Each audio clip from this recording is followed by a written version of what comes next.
우리가 이 출세, 학벌, 돈, 외모만 매달리지 않고 나 생긴 대로만 사는 사람은요, 너무 즐겁게 살아요.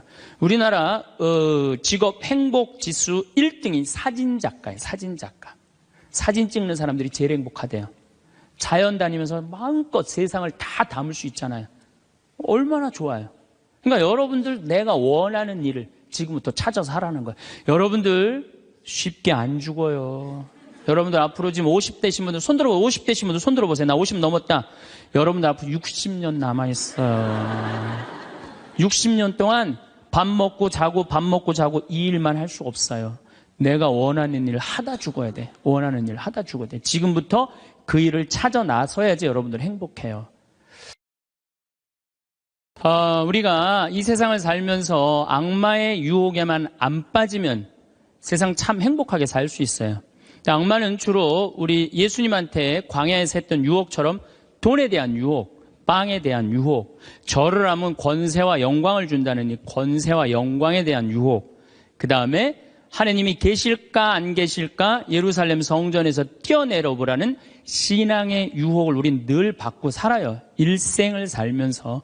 아마 여기 계신 분들 중 그 유혹에 안 빠질 수 있는 분은 단 한 분도 없어요. 늘 빠져요.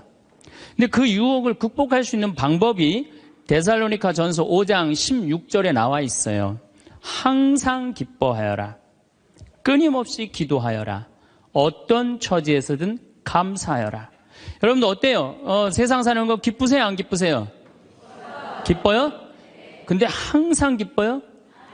그게 문제예요. 성서에는 뭐라고 나왔어요? 항상 기쁘라고 그랬어요. 우리가 80평생을 산다고 보면은 일을 하는데 26년을 쓴대요. 일을 하는데 잠을 자는데 한 23년을 쓴대요. 그걸 밥 먹는데 6년을 쓴대요. 그 다음에 사람 기다리는데 6년을 쓴대요. 그리고 텔레비전 보는데 10년을 쓴대요. 근데 너무 기뻐갖고 막 웃으면서 그 기쁨을 만끽하는 거는 22시간 3분밖에 안 된대요. 80평생에. 항상 기쁜 게 아니야. 항상 기쁜 게. 근데 성서에는 항상 기쁘라고 그랬는데 우리는 22시간 3분밖에 안 기쁘단 말이에요. 여러분들 월세 살고 전세 살 때 꿈이 뭐예요? 나는 17평 아파트라도 내 이사 안 다니고 내 집 하나 가졌으면 원도 한도 없겠다. 그래갖고 정말로 열심히 돈을 모아갖고 17평짜리 아파트를 샀어. 방 2개짜리인데 너무 좋은 거야. 이제 이사 안 다녀도 되니까. 그래갖고 쓸고 닦고 그냥 그 방 2개 그냥 빛이 번쩍번쩍 나요. 그렇게 행복하게 사는데 갑자기 친구가 차미슬 아파트 32평짜리 아파트 이사간 친구가 나 이 32평 아파트 샀다고 집들이 한다고 오라고 그래갖고 그 집에 딱 갔는데 이런 우리 집 17평이 그 집 베란다에 들어가게 생긴 거야. 그때부터 기뻐요 안 기뻐요? 안 기뻐요. 이때부터 목표가 바뀌어요. 17평에서 뭘로 바뀌어요? 32평으로 바뀌어. 그래갖고 그냥 허리띠를 졸라매. 제일 만만한 게 뭐야? 교무금이야. 7만 원 내던 거 그냥 3만 원으로 딱 줄이고 열심히 그냥 한 10년을 모았어. 10년을 모았는데 모아갖고 경남 아파트 32평 샀어. 32평 사갖고 그냥 너무 행복한 거야. 근데 이 32평에는 안방에 샤워실도 있고 화장실도 있는 거예요. 온 세상을 다 얻은 것 같아.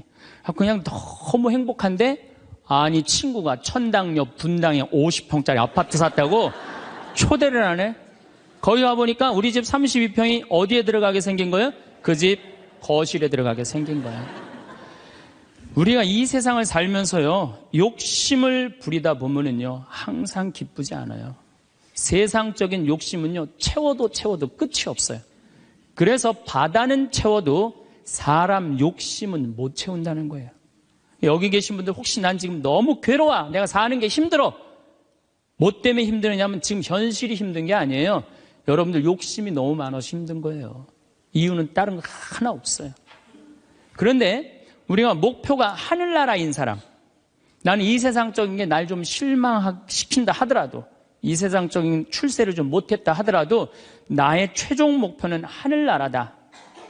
정말로 아름다운 꽃이 있고 아름다운 사람들이 있고 성모님이 있고 하느님이 있고 예수님이 있고 오늘 채칠야 성녀 같은 그런 정말 아름다운 분들이 있는 그곳에 내가 간다라는 희망을 가진 사람은요, 이 세상적인 게 날 좀 실망시킨다 하더라도 항상 기쁘게 살 수 있어요. 그런데 이 세상에 욕심만 부리다가 하느님 믿지도 않고 하늘나라에 대한 희망을 두지 않는 사람은 마지막에 빈털터리로 갈 수 있다는 얘기입니다. 제가 평창에서 우리 생태마을에 한 100명 정도 시각장애자들이 와서 강의를 들었어요. 근데 그냥 강의를 너무 재밌게 듣는 거예요. 그래서 당신들 뭐가 그렇게 재밌느냐 그러니까 신부님, 우리는 눈에 뵈는 게 없어서 행복해야 되는 거예요. 눈에 뵈는 게 없어서. 여러분들, 우리는요, 그분들은 눈에 뵈는 게 없어서 행복하다 그러는데 우리는 왜 안 행복하냐면 너무 보는 게 많아서 불행한 거예요. BMW, 벤츠, 그 다음에 남하고 비교하는 거야. 내 자식하고 남 자식하고 비교하는 거야. 내 자식은 요것밖에 안 됐는데 남 자식은 뭐 서울대학에 무슨 뭐 변호사에 뭐 판사에 검사에 의사에 내 자식 꼬라지는 요것밖에 안 되고 그러니까 불행한 거예요. 한국 사람들이 왜 불행한 줄 알아요? 모두 출세해야 돼. 그냥 이 세상에서 전부 다 출세. 여러분들 출세하면 행복할 것 같아요? 난 요즘 텔레비전 보면서 그 장관들 청문회 할 때 보면은 정말로 저러고 장관 되고 싶을까 그런 생각 들 때 참 많아요. 얼마나 인간적으로 모욕을 받아요. 그렇지 않겠어요? 사실 그 사람들도 나름대로 열심히 산 사람들인데 얼마나 모욕을 많이 당해요. 저는 오늘 우리 여기 신부님 왔는데 뭐 파리나무 십자가 합창단 여기 온다며요. 오늘 완전히 하루 만에 완전히 매진됐다고 그러더라고요. 역시 비전동 대단한 비전 있는 본당이라 역시 틀려요. 그런데 나는 더 놀란 게 뭐냐면은 파리나무 십자가 합창단이 세계 최고예요. 그런데 우리 전 신부님이 여기 평택 데리고 합창단, 꼬마아이들 합창단 해놨다며요. 얘네들 음도 잘 못 맞춘대요. 그런데 그 무대에 얘네들을 세우겠다는 거예요. 일반 사람들은 자존심 상하고 기분 나빠서 안 세울지도 몰라요. 창피하다고. 그런데 그 아이들이 노래하는 것 자체로 오케이라는 거예요. 본당심이 말씀하시기를. 그런 정신이 중요해요. 내가 좋아하는 일 하면 되지. 꼭 출세해야 돼? 그렇지 않겠어요?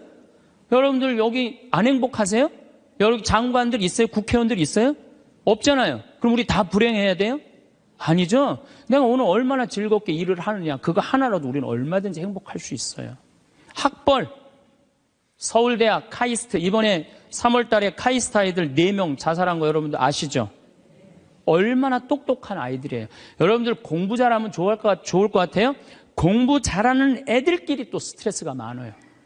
서울대학도 다 1등 하는 거 아니에요. 거기 한 과에 40명이면 거기서 또 꼴등이 또 있어요. 거기서 또 꼴등이 있어요. 걔네들은 또 자괴감을 느낀다는 얘기예요. 그래서 학벌 내가 뭐 우리나라의 그 좋다는 대학 최고의 대학 졸업한 남편을 둔 부인들 얼굴 밝은 부인들 별로 못 봐요. 하도 남편이 잘난 척을 해갖고 거기에 눌려갖고 그냥 찌그러져서 사는 여자들 많이 봐요. 그러니까 학벌 좋다고 내 자식 뭐 그냥 서울대 나왔다고 이 내 딸 결혼시키는 결코 지혜로운 게 아니에요. 그래서 우리는 너무 출세, 학벌, 돈, 이 돈도 제가 보기에는 돈이 우리가 행복을 결정해 주는 것 같지는 않아요. 저는 요즘 뭐 이 입시철만 되면은 막 교수들이 막 돈 받고 그냥 부정 입학시키고 감옥에 들어가고 그 박사까지 돼서 교수까지 돼서 그 돈이 많으면요 더 많은 유혹에 빠지는 거예요. 제일 행복한 사람이 어떤 사람인지 아세요? 1 더하기 1은 일하고 내가 벌은 만큼만 쓰는 사람이 제일 행복해요. 근데 또 어떤 사람이 불행한 줄 아세요? 자기가 번 걸 쓰지도 못하고 죽는 사람들 많아요. 보면 9개 번 사람은요 10개 채우려고 1개 더 모으려고요 9개 손도 못 대고 죽는 사람들 많아요. 99개 가진 사람은 100개 채우려고 99개 쓰지도 못하고 죽는 사람들 많아요. 돈은요 제가 지난번에도 강의를 했듯이 내가 쓴 것만 내 돈이에요. 내가 쓴 것만. 살아오면서. 여러분 이제까지 살아오면서 여행 다니고 맛있는 거 먹으러 다니고 성당 봉헌하고 여기 이 땅 사는데 위대한 일 하신 분들 땅값 내고 이것만 내 돈이에요. 내가 여기 비전동에서 제일 열받을 때가 언제였느냐면은 IMF 때 여기 내가 있을 때 터졌거든요. 근데 우리 교우들 20억, 30억 날라간 교우들 많아요. 여기 안에. 근데 술이 취해갖고 나한테 와갖고 뭐라는 줄 알아요? 신부님 이렇게 망할 줄 알았으면은 하루아침에 날릴 줄 알았으면 성당에 봉헌이라도 많이 할 걸. 내가 이 성당에서 내가 그 경험을 했다니까. 제일 열받는 거야. 다 잃어버리고 후회하지 말고 언제 해요? 있을 때 하세요. 있을 때. 그러니까 여기 지금 땅 산 거 열심히 봉헌하세요. 돈이 나를 행복하게 하는 건 아니에요. 또 우리나라 사람들은 외모를 너무 따져. 외모를. 이 네 가지가 우리나라 사람들이 기쁘지 않는 이유 중에 하나래요. 그래갖고 그냥 텔레비전 보면 그냥 저는 요즘 나이를 먹어서 그런 게 아니라 연예인을 구분을 못 하겠어요. 다 그놈이 그놈 같고 그 여자가 그 여자 같아요. 다 똑같이 생겼어. 어떻게? 그런데 얼굴 잘생긴 남자들 여러분들 같이 살아보는 여기 자매님들 어때요? 속 끓어요 안 끓어요? 끓어요. 얼굴 남자 얼굴은요 그저 둥글둥글하니 투실투실하니 그냥 후덕한 그런 얼굴이 제일 좋은 거예요. 잘생겨봤자요 바람이나 피고 골치 아파요. 또 여자 얼굴 이쁘면은 그거 피곤해요. 이 남자 저 남자 찝쩍찝쩍 거려서. 얼굴은 그저 나같이 씹다 뱉은 수제비 같이 생긴 게 제일 좋은 거야. 제일 좋은 거예요. 우리가 이 출세, 학벌, 돈, 외모만 매달리지 않고 나 생긴 대로만 사는 사람은요 너무 즐겁게 살아요. 우리나라 직업 행복 지수 1등이 사진작가예요. 사진작가. 사진 찍는 사람들이 제일 행복하대요. 자연 다니면서 마음껏 세상을 다 담을 수 있잖아요. 얼마나 좋아요. 그러니까 여러분들 내가 원하는 일을 지금부터 찾아서 하라는 거예요. 여러분들 쉽게 안 죽어요. 여러분들 앞으로 지금 50대신 분들 손 들어보세요. 50대신 분들 손 들어보세요. 나 50 넘었다. 여러분들 앞으로 60년 남아있어요. 60년 동안 밥 먹고 자고 밥 먹고 자고 이 일만 할 수 없어요. 내가 원하는 일을 하다 죽어야 돼. 원하는 일을 하다 죽어야 돼. 지금부터 그 일을 찾아 나서야지 여러분들 행복해요. 그 시각장애우들이 신부님 우리 눈에 뵈는 게 없어서 행복하다 그러더니 그분들이 우리 생태마을 앞마당에 보면 강이 내려다 보여요. 강이 내려다 보이는데 내 형제가 이 시각장애자인데 눈에 열이 너무 많았고 눈을 차라리 빼버리는 장애우들이 많아요. 그래서 아예 빼는 교우들도 있어요. 근데 눈을 정말로 다 뺀 형제 넷이서 그 강을 이렇게 내려다 보면서 내려다 보는 건지 안 내려다 보는 건지 잘 몰라도 얘기를 하는 걸 내가 들었어. 야 베드로야 내가 우리나라 참 많이 다녀봤는데 이렇게 경치 좋은 데는 처음이라는 거예요. 그래서 내가 물어봤어요. 아니 뭐가 그렇게 경치가 좋은지 당신이 어떻게 아느냐고. 신부님 강물 소리 들리지 않느냐 이거야. 그 다음에 새소리 들리지 않느냐 이거야. 그 다음에 느티나무가 있는데 바람에 느티나무 흔들리는 소리 들리지 않느냐. 그 다음에 5월 달에 꽃이 만발했는데 이 꽃 향기 미친다는 거 맑은 공기에. 아니 눈이 없는 우리 보이지도 않는 우리 시각장애우들도 이렇게 경치 좋은데 처음이라는데 우리는 그냥 두 눈을 다 뜨고 이 아름다운 별도 보고 하늘도 보고 단풍도 보고 이 평택 들판도 보는데 내가 안 기쁘다. 이 사람들 어때요? 영적으로 단단히 병든 것 같지 않아요? 혹시 여러분들 지금 난 안 기쁘다. 이분들 영적으로 병든 분들이에요. 이거 눈 지금 뜨고 있는 것만 해도 얼마나 은혜 놓은 거예요. 눈 하나 갈아 끼는데 1억이야 1억. 두 개 갈아 끼면 2억이야 2억. 지금 나 쳐다보고 있는 분들 여기 지금 2억 깔고 지금 쳐다보고 있는 거예요. 엄청나게 부자들이 여기 앉아 있는 거 지금.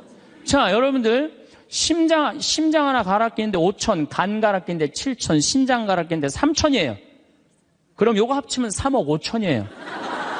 그런데 오늘 아침에 이 중국의 사형수들 장기 매매를 한다고 그러죠? 참나 깜짝 놀랐어요. 이 간 하나 매매하는데 1억 5천이래. 신장 7천만 원. 다 따블이야 보니까.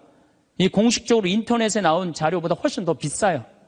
그러니까 여러분들 그걸로 따진다면 여러분들 기본적으로 지금 한 6억 지금 갖고 있는 거예요.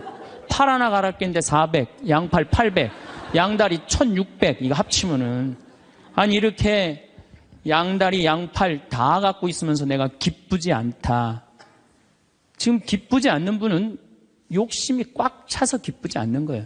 돈 욕심, 자식 욕심, 명예 욕심. 이 욕심을 아직 못 채웠다고 지금 기쁘지 않고 맨날 짜증 부리고 신경질 부리는 거예요. 지금 이렇게 건강한 몸으로 지금 집에서 여기 성당까지 걸어 오셨다. 여러분들은 무조건 행복해야 되고 기뻐야 돼요. 여기 여기 자해원에 한번 가보세요. 여기 뇌수정에 걸린 아이들 뇌가 얼마나 큰지 몸보다 머리가 더 커요. 얘네들은 평생 일어나질 못해요. 그러니까 점점 머리가 커지다가 20살도 못 넘기고 죽어요. 평생 한번 일어나 보지도 못하는 거예요. 근데 여러분들은 지금 걸어서 2다리를 여기까지 와서 앉아있다. 무조건 삶의 충만함, 살아있는 거에 대한 희열을 느끼셔야 돼. 난 정말로 건강하게 살아서 내가 움직이고 있구나. 근데 난 지금 얼굴에 그냥 기쁨이 하나도 없어. 이분은 뭔가 영적으로 병이 든 분이에요. 치료가 필요해, 영적으로. 그럼 어떤 사람이 기쁘냐 하면은 긍정적인 사람이 기뻐요. 부정적인 사람은 기쁘지 않아요. 세상을 삐딱하게 보는 분들은 안 기뻐요. 보면은 장사 안 돼도 대통령 탓, 고수톱 안 돼도 대통령 탓, 내가 이렇게 지질이 못 사는 것도 부모 탓, 다 남 탓하는 사람은요, 기쁠 수가 없어요. 남 욕하는 사람은 행복하지가 않다는 거예요. 그래서 항상 긍정적으로 말해야 돼. 경제학자 파레토라는 사람이 있는데 이 사람이 개미들 있죠, 개미들. 개미들이 참 부지런한 곤충이잖아요. 그래갖고 개미를 관찰을 해봤어요. 그랬더니 개미들이 100마리가 왔다 갔다 하는데 놀랍게도 먹을 걸 물고 왔다 갔다 하는 거는 20마리밖에 안 된대요. 나머지 80마리는 그냥 왔다 갔다 하는데 그냥 아무것도 안 하고 그래갖고 너무 신기해갖고 요 20마리를 또 모아갖고 또 100마리를 만들어 놓으니까 처음에는 다 물고 왔다 갔다 하더니 조금 지나더니 20마리만 먹을 걸 물고 왔다 갔다 하고 나머지 80마리는 그냥 왔다 갔다 하는데 어느 공동체나 열심히 일하는 사람은 20%예요. 나머지 80%는 그냥 왔다 갔다 하는 거예요. 성당도 똑같아요. 성당도 보면은 성당 와서 미사해설하고 나 오늘 저녁 너무너무 맛있게 먹었는데 저녁 준비하고 뭐 성당에서 봉사하는 사람은 20%고 나머지 80%는 그냥 왔다 갔다 하는 거야. 가방 들고. 근데 본당 신부가 그 20%에 초점을 맞추느냐 80%에 초점을 맞추느냐에 따라서 본당 분위기는 하늘과 땅 차이예요. 80% 그냥 왔다 갔다 하는 사람 맨날 욕해. 당신들 그래갖고 천당 가겠느냐. 당신들 그렇게 살아서 예수님한테 상 받겠느냐. 맨날 욕먹어. 그러면 20% 열심한 20%가 무슨 생각을 하냐면 나는 뭐야? 난 정말 집안일도 다 뒤로 하고 하느님 일 이렇게 열심히 하는데 칭찬 한 번도 받은 적이 없어. 그럼 그 사람들 기운 빠져요. 성당 분위기 쫙 떨어지는 거예요. 그런데 그 20% 당신들 때문에 우리 성당 움직인다. 당신들은 하느님이 보내준 천사다. 정말로 고맙다. 이러면 20%가 으쌰으쌰 해갖고 신나게 움직이면은 나머지 80%도 얼떨결에 따라오는 거예요. 이게 바로 성당 분위기예요. 긍정적인 면을 강조하느냐 부정적인 면을 강조하느냐 엄청난 차이가 나요. 여러분들 남편들 100% 마음에 들어서 데리고 살아요? 한 20%만 마음에 들어도 데리고 사는 거예요. 술은 안 먹지 않느냐, 때리지는 않지 않느냐, 월급은 제때제때 갖다 주지 않느냐. 만약에 마음에 안 드는 80%만 맨날 말하면요, 그 부분은 못 살아요. 긍정적인 걸 보는 거 중요한 거예요. 내가 여기 비전동에 5년 있다가 경기도 광주 능평성당이라는 데를 갔어요. 저 개인적으로는 이 비전동이 사실은 우리 수원교구에서도 최고의 본당이라고 자부를 해요. 교우들도 정말로 착하고 말 잘 듣고. 근데 딱 갔더니 여기는 우리 박건순 신부님이 딱 저조소 했는데 거기 가보니까 아무것도 없어. 그냥 성당은 천막에다가 옆은 콘테이너에다가 바닥은 맨 흙이야. 그리고 그냥 바닥에 흙에서 막 원추리 붓꽃이 막 피는 거야. 제대 꽃꽂이가 필요 없어. 알아서 펴주니까. 갔는데 분당 요한성당에서 500명을 주고 경기도 광주에서 100명을 주고 경기도 죽전성당에서 150명을 줬어요. 750명이야. 딱 갔는데 안 그래도 성당도 허접한데 아니 그 죽전에 사는 그 교우들이 우리 쪽으로 주교님이 발령을 냈단 말이에요. 이제 능평성당으로 가라고. 근데 거기서 전화가 왔어요. 교우들이. 신부님, 우리가 이제까지 죽전성당 짓느냐고 그렇게 애를 썼는데 또 신설성당으로 우리 집으로 가라고 그러더니 이 말이 됩니까? 자기네들끼리 회의를 했는데 안 오기로 결정을 했대요. 자, 제가 그 안 온다는 150명하고 싸웠을 것 같아요? 안 싸웠을 것 같아요? 안 싸웠어요. 왜? 그분들 와봤자 더 골치 아파요. 더 골치 아파요. 그래서 오지 말으라고 그랬어요. 근데 나한테 600명이야. 근데 우리 이 능평성당은 이 버스를 타고 이 능평 교우들이 분당으로 나가면은요, 버스 한 번이면 가요. 근데 우리 성당으로 오려면 2번을 갈아타야 돼. 그러니까 교우들이 다 분당으로 나가는 거예요. 미사 참여 이제 딱 150명이 오는 거, 150명이 주일날. 내가 여기 떠날 때 주일날 여기 1,700명이 왔거든요. 내가 막 떠날 때 여기가 주일날. 1,700명 맨날 하다가 150명 오니까 이건 사람도 아닌 거예요. 숫자가. 너무 좋더라고요. 그래갖고 미사 딱 11시 미사 한 대. 한 대니까 미사 끝나면 맨날 돼지를 한 마리씩 잡는 거예요. 맨날 돼지를 먹는 거예요. 맨날. 내가 내면 총회장이 내고 총회장이 내면 부회장이 내고 돌아가면서. 그때는 돼지가 한 마리에 15만 원밖에 안 했거든요. 그래도 내가 가정방문 다니면 막 개 키우는 집에 있으면 뭐 이런 걸 키우냐고 먹자고 그냥. 잘 아실 거예요. 내가 얼마나 좋아하는지. 그래갖고 그냥 맨날 성당 마당에서 불을 지펴놓고 맨날 먹는 거야. 그런데 놀랍게도 우리 성당 마당이 분당으로 나가면요, 마당이 보여요. 그 분당 미사 참여 나가는 교우들이 맨날 성당 마당에서 그냥 불이 지글지글 일어난단 말이야. 저게 뭔가 하고 교우들이 자꾸 하나 둘씩 오기 시작하는 거야. 점점 교우들이 느는 거예요. 근데 이 1년이 지났는데 죽전에서 안 오겠다는 교우들이 전화가 왔어요. 자기네들이 회의를 했는데 오기로 결정을 했대요.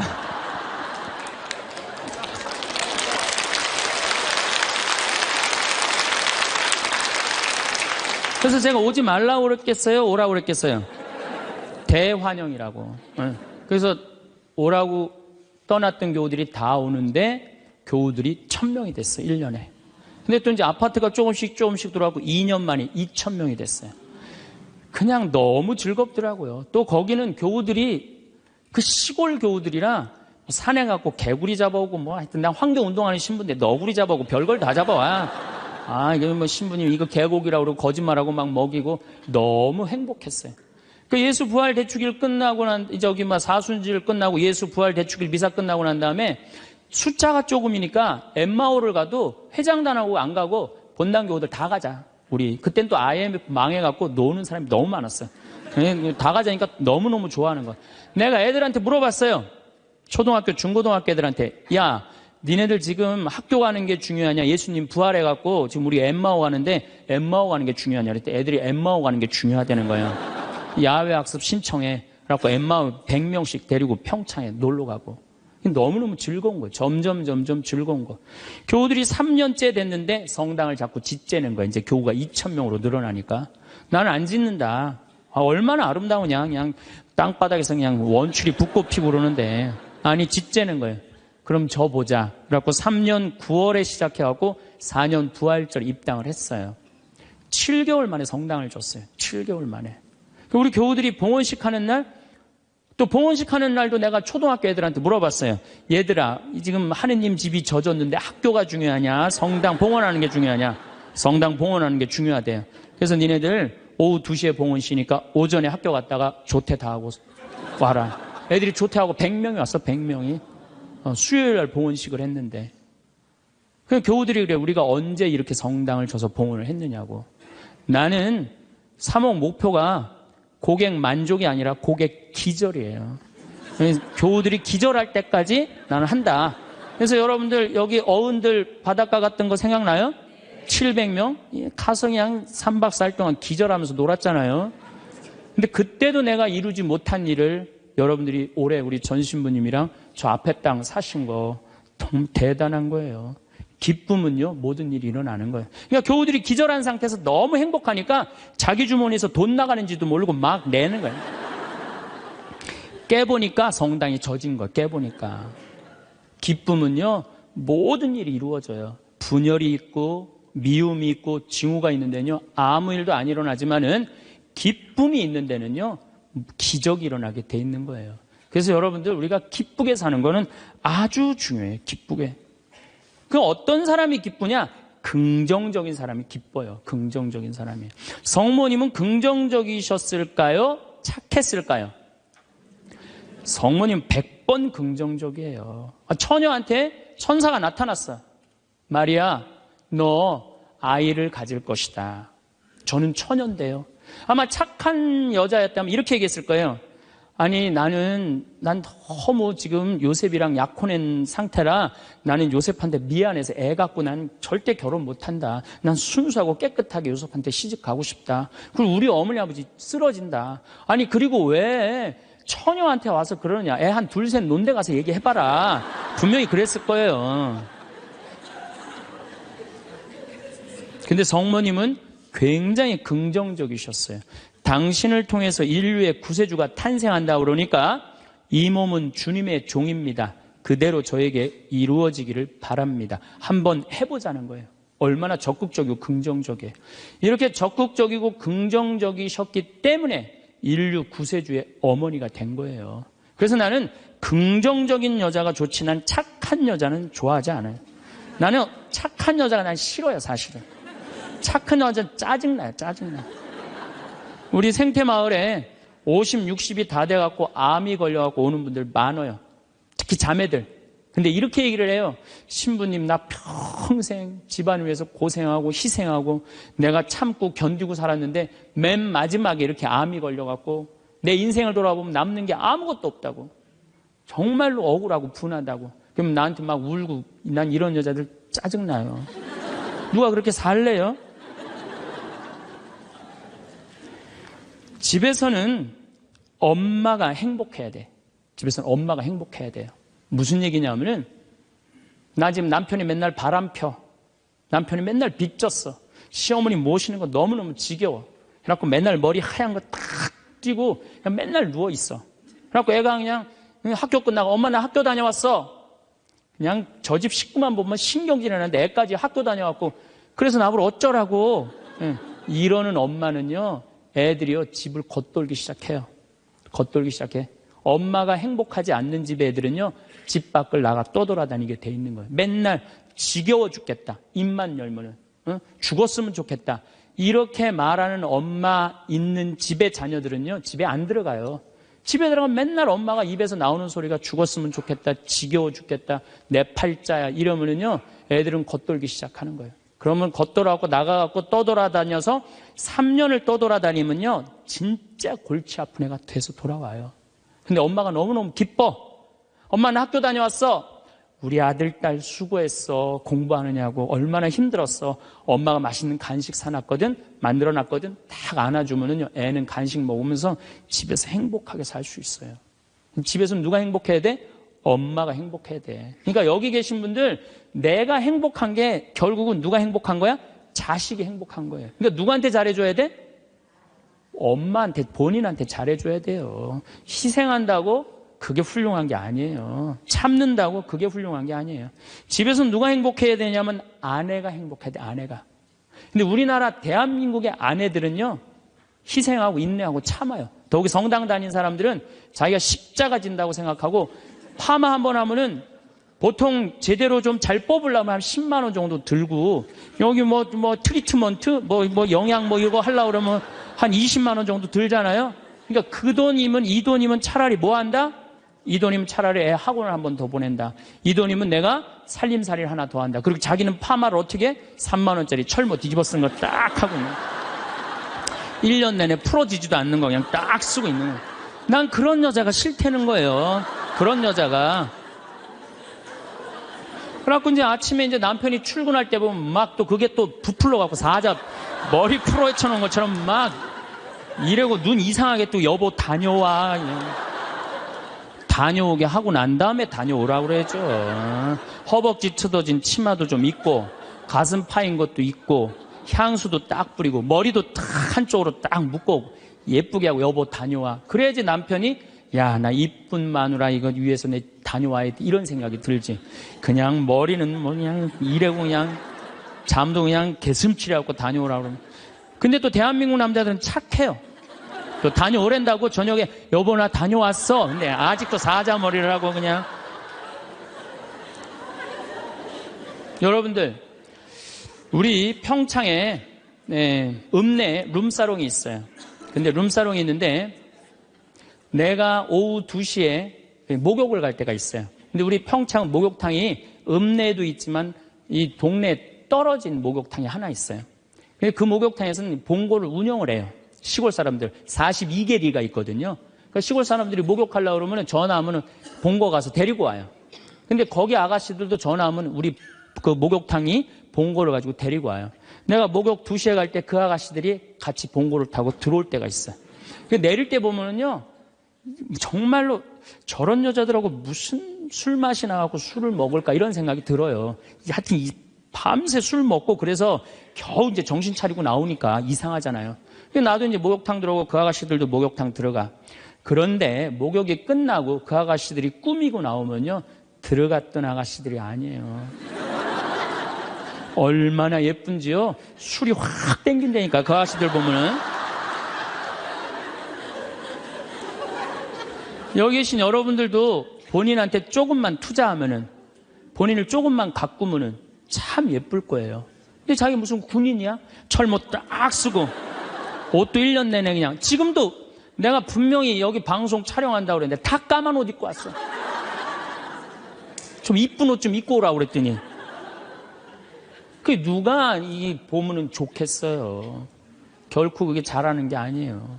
자기한테 투자하는 게 누구를 기쁘게 해주는 거냐면 자식하고 남편을 기쁘게 해주는 거야. 내가 결혼 20년이 됐어. 내가 자식 생일 차려주고 남편 생일 차려주고 시부모 생일 다 차려줬어. 근데 정작 내 생일이라고 뻑적지게 차려놓기가 좀 그렇잖아요. 그렇죠 여러분들? 우리 자매님도 그러시죠? 생일은 생일인데 아무도 안 알아주니까 미역국을 하나 딱 끓여놨어. 근데 역시나 남편이 웬 미역국을 훌딱 먹고 나가버렸어. 그럼 그때부터 울기 시작하는 거예요. 응? 20년 동안 내 생일 한번 기억을 못 해주고. 저렇게 무심할 수가 있느냐고. 혹시 저녁에 내 생일 기억해 줄까? 저녁에 그날따라 술이 떡이 돼갖고 들어왔어. 그럼 이제 나한테 와갖고 이제 신세한탄을 하는 거예요. 신부님, 나는 내가 결혼한 지 20년이 돼갖고 정말로 먹고 싶은 거, 쓰고 싶은 거, 입고 싶은 거 안 하고 내 자식들 저렇게 키우고 살림살이 이렇게 했는데 20년 동안 내 생일 한 번도 기억해주지 않는다고. 난 정말로 너무 불행하고 슬프다고. 그리고 막 나한테 와서 우는 여자들, 난 그런 여자들이 싫어요. 자, 내가 생일이야. 근데 남편이 기억을 못하는 것 같아. 그럼 오후에요, 남편 직장 근처에 나가세요. 나가고 전화하세요. 여보, 내가 결혼한 지 20년째 생일이고 내가 지금 50번째 내 생일이야. 내가 오늘 생일이 너무 기뻐, 즐거워. 나 너무 행복해 사는 게. 그래서 오늘 생일을 맞이해서 내가 한턱 쏠 테니까 나와. 내가 내면 되지. 그걸 그냥 기억해 줄래나 안 해줄래나. 역시 올해도 안 해주는구나. 그리고 울고 그냥 청승을 떨어요. 난 그런 여자가 싫다니까요. 내가 내면 될 거 아니에요. 그렇죠? 내가 멋있게 내면 될 거 아니에요. 무슨 돈으로 애 휴학시키고 학교 무슨 학교야. 엄마 생일도 모르는 놈 대학 보내서 뭐해요. 그렇지 않겠어요? 결혼 25주년이 됐어. 10주년도 까먹더니 20주년도 까먹더니 25주년은 기억해 줄래나. 한 달 전부터 계속 기다리는 거. 혹시 결혼기념일 뭘 해줄까. 근데 역시 그날도 그냥 넘어갔어. 나한테 와갖고 신부님, 난 결혼 25주년 동안 한 번도 기념일을 선물을 받아본 적이 없다고. 그럼 막 눈물 흘리는 그런 여자들이 난 싫어요. 결혼 25주년인데 남편이 기억을 못하는 것 같다. 그럼 어떻게 하시면 돼요? 여보, 내 결혼 25주년인데 이번에 제주도가 7대 경관으로 뽑혔대. 내가 예약해놨거든. 일주일 동안 다다음 주 휴가 내. 같이 갔다 오자. 내가 내면 되지. 내가 내면 되지 않겠어요? 근데 자기를 위해서 투자하는 걸 나쁘다고 생각해요. 그리고 20년 동안 인상을 쓰고 사는 거예요. 그리고 그 집을 전부 어둡게 만드는 거예요. 집에서 누가 행복해야 돼? 아내가 행복해야 돼. 아내가 행복해야 돼요.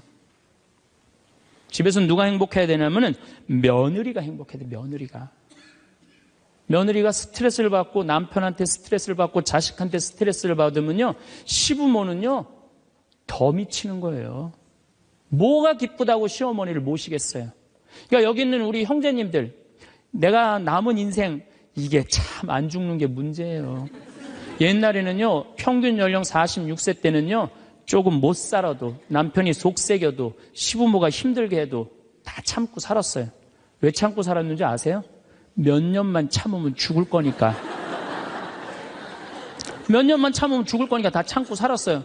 요즘은 참고 살아도 50부터 110살까지 60년을 어떻게 참고 살아요. 뭔가 긍정적인 문제를 해결을 하고 행복하게 살아가야죠. 그러니까 집에서는 누가 행복해야 되냐? 며느리가 행복해야 돼. 그러니까 여기 있는 형제님들은 누구 행복만 책임지면 행복하냐면 마누라, 아내, 집사람만 행복하게 해주면요, 여러분들 일생은, 남은 생은 전부 편안해요. 남은 생은. 그래서 집에서는 이제는 21세기는 누가 행복해야 되냐면 여자가 행복해야 돼. 여자가 행복해야지 모두가 행복한 시대가 오는 시대가 됐다는 얘기예요. 성모님도 뭐라고 그랬어요?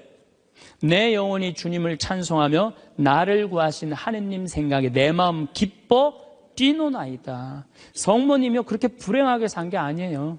굉장히 행복하게 사셨어요. 내 마음 기뻐 뛰논다. 그리고 인류의 구세주를 계속 키우셨는데 얼마나 행복하겠어요. 물론 마지막 날 아들 돌아가신 거 너무너무 마음 아팠지만은 금방 살아났잖아. 3일 만에. 그렇지 않아요? 근데 우린 뭐 통고의 어머니, 뭐 고통의 바다 이러는데, 내가 보기에는 성모님은요 굉장히 행복한 분이에요. 내 마음 기뻐 뛰논다고 그랬잖아요. 또 성모님이 엘리사벳을 찾아갔을 때 엘리사벳이 뭐라 그래요? 주님의 어머니가 나를 찾아주시다니 이게 어찌된 일입니까? 내 태중에 있는 이 아기도 기뻐서 뛰놀았다고 그래. 세례자 요한도 성모님의 어머니가 오니까 이게 얼마나 생동감 있는 찬양이에요. 성서에는 슬픈 것만 있는 게 아니라는 거예요. 기쁨이 너무 많다는 거예요. 결정적으로 우리가 예수님을 십자가상의 예수님만 생각하는데 그렇지 않다는 거예요. 요한복음 13장에 보면 예수님이 제자들의 발을 씻어줘요. 발을 씻어주고 난 다음에 마지막 유언을 해요. 뭐라고 유언을 하냐면은 나는 포도나무요 너희는 가지로다. 너희들이 정말로 내 옆에 붙어 있으면은 많은 열매를 맺을 것이다. 내 곁에 떠나지 말아라. 나하고 하나가 됐으면 좋겠다. 그리고 제자들을 향해서 뭐라 그래요? 아버지, 이 사람들이 하나 되게 해주십시오. 아버지와 내가 하나이듯이 이 사람들도 하나 되게 해주십시오. 그리고 나는 간다. 내가 가야만이 누가 오신다? 성령께서 오신다. 너 성령께서 오시면 너희들은 물어볼 게 아무것도 없다. 그리고 맨 마지막에 이런 말씀을 하세요. 내가 이 말을 너에게 하는 이유는 내 기쁨이 너희 안에 흘러 넘치게 하려는 것이다. 자, 예수님이 제자들의 발을 씻어줬어요. 최후에 만찬을 했어요. 그리고 마지막 유언을 했어요.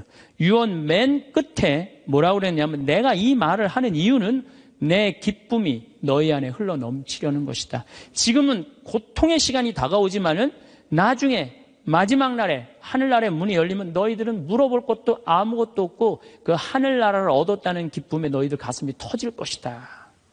그러니까 여러분들, 내가 구원받았다는 확신이 있는 사람들은요, 이 세상 힘들어도, 이 세상이 좀 나를 실망시킨다 하더라도 내가 마지막에 하느님 아버지 집에 간다라는 확신이 있다면은 어떨 것 같아요? 항상 기쁠 수 있어요. 항상 기쁠 수 있어요. 근데 여러분들이 지금 어디에 욕심이 꽉 차 있느냐면은 이 세상에 욕심이 꽉 차 있는 거예요. 그렇기 때문에 여러분들이 참 신앙인이 못 되는 거예요. 신앙의 기본은 기쁨이다. 그래서 사도 바오로가 저는 항상 기뻐하여라, 이 말 굉장히 심오한 얘기 같아요. 그러고 난 다음에 끊임없이 기도하여라. 이거 아주 또 중요한 얘기죠. 여러분들 어떠세요? 우리 천주교 교우들 기도 참 열심히 해요. 근데 무슨 기도를 열심히 하느냐면 간구 기도를 너무 열심히 해. 이 미사 지향을 내가 우리 생태마을에 피성 참 1년 내내 많이 와요. 구역장님, 반장님들, 노인대학, 레지오, 별 개인, 프레스티움, 별 단체가 다 와요. 정말 열심한 사람들이 우리 생태마을에 오세요. 근데 미사 지향을 보면은요, 기가 막혀요. 전부 뭐냐 하면은 대학 입시 합격해달라는 거. 그 다음에 딸 결혼시켜달라는 거. 그 다음에 딸 애 생기게 해달라는 거. 임용고시 합격하게 해달라는 거. 그 다음에 전세 나가게 해달라는 거. 월세 나가게 해달라는 거. 지금 분쟁이 걸려있는데 분쟁 잘 되게 해달라는 거. 이런 게 미사 지향이에요. 여러분, 진정한 미사 지향은 내 영혼의 구원을 위해서. 오늘 나를 위해서 미사 넣으신 우리 교우가 한 분인데 난 너무너무 고마워요. 나를 위해서 미사를 넣어야 돼요. 근데 우린 너무너무 간구 기도가 많아. 간구 기도를 자꾸 하느님께 드리다 보면은 내가 신앙이라는 건 내가 하느님의 뜻을 실천하려고 신앙생활하는 거예요. 근데 간구 기도를 자꾸 하다 보면은 나중에 보면 하느님이 내 뜻을 실천하고 있어. 하느님이. 그러니까 내가 하느님의 종이 아니라 누가 내 종이 돼 있어? 하느님이 내 종이 돼 있는 경우가 너무 많아. 하느님 내 종이 돼 있는 경우가. 그 신앙이 올바르지 않아요. 여러분들 자녀들이 30살까지 키워놨어. 그랬더니 자녀가 와갖고 어머니 아버지 나 이렇게 30살까지 키워주셔서 너무 감사합니다. 차를 좀 그랜저로 바꿔드릴까요? 핸드폰을 좀 좋은 걸로 큰 걸로 바꿔드릴까요? 텔레비전 LED로 바꿔드릴까요? 집을 천당역 분당으로 옮겨드릴까요? 이런 자식은 토요일날 온다면 기다려져요? 안 기다려져요? 기다려지죠? 근데 올 때마다 엄마 나 이번에 우리 애가 대학 들어가는데 엄마 학비 좀 대줘. 거기 땅 있잖아. 그거 팔아갖고 학비 좀 손자 학비 좀 대줘. 엄마 나 차 좀 바꿔줘. 엄마 나 집 좀 강남으로 가게 좀 돈 좀 줘. 맨날 올 때마다 징징거리면서 달라고 그러는 자식. 엄마 나 토요일날 집에 갈게. 그럼 무서워요 안 무서워요? 무섭죠? 하느님도 똑같아요. 이렇게 하면 눈 두 개 콧구멍 두 개 그냥 다 주셨는데 여러분들이 묵주기도 9일기도 책 딱 펼치고 묵주 딱 붙잡으면요 하느님이 깜짝 놀라는 거야. 이번 때 뭘 달라고 저게 또 9일기도 시작하나. 그렇게 많이 줬는데 헌금이나 많이 하면서 달라면 내가 이해를 해. 여러분들 1,000원짜리하고 10,000원짜리가 길 가다가 만났대요.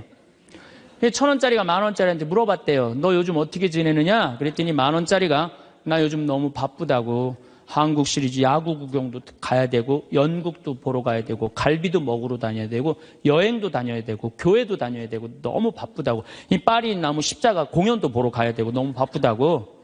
그러니까 10,000원짜리가 또 예의상 1,000원짜리한테 물어봤어요.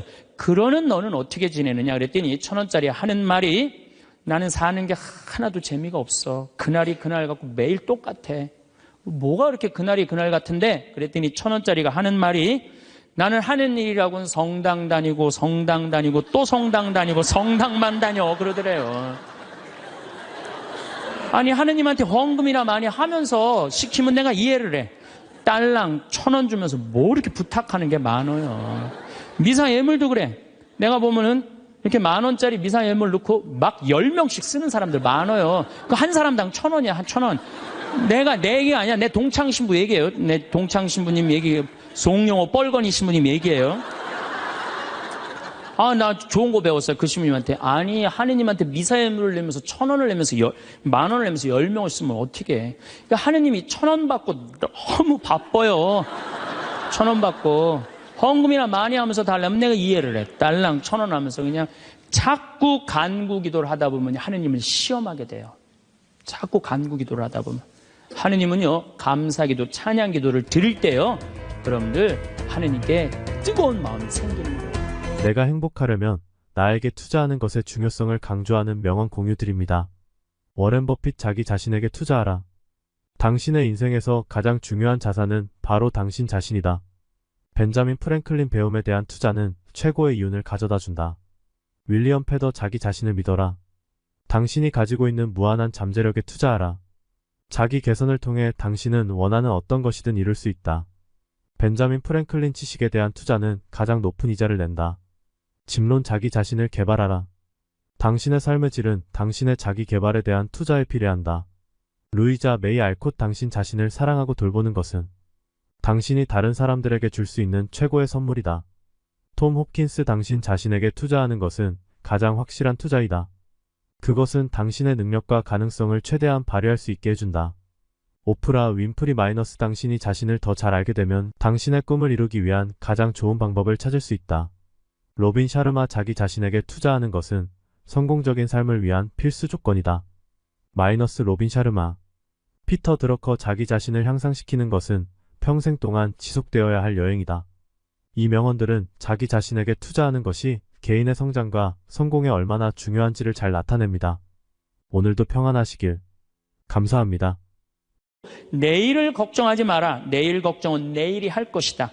그날 고생은 그날로 충분하다. 여러분들 오늘 하루 종일 일하고 여기 오신 분들 많으시죠? 얼마나 피곤해. 지금 예수님 이 자리에 있으면은 이 말 하고도 남았을 것 같아. 너희도 오늘 고생으로 충분한데 내일 걱정하지 말아라. 내가 다 알아서 해줄게. 예수님 분명히 그랬을 거예요. 이 말씀을 내 마음 안에 살아 움직일 때 여러분들은 진리가 너희를 자유롭게 하리라. 악마의 유혹에 빠지지 않으려면은 돈에 대한 유혹, 명예에 대한 유혹, 권세에 대한 유혹, 하느님이 계실까 안 계실까에 대한 신앙에 대한 유혹, 이걸 빠지지 않으려면 우리는 항상 기쁘게 살아야 돼요. 근데 기쁜 사람은 어떤 사람이 기쁘냐면 긍정적인 사람이 기뻐요.